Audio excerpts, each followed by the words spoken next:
Hi!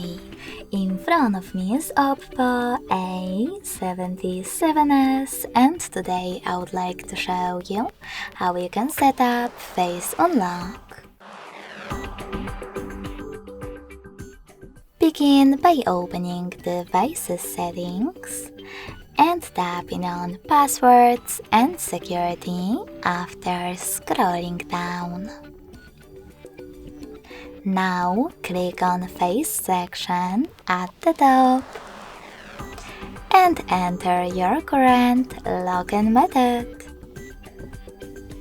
When you're ready, hit Continue. Keep your face in frame and follow all of the instructions.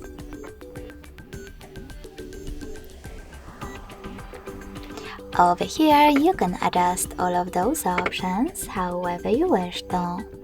So now, when I switch off my screen, then switch it back on,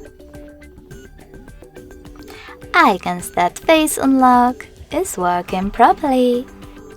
Thanks so much for watching. If you enjoyed this video, smash that like button, comment, and definitely subscribe. Bye!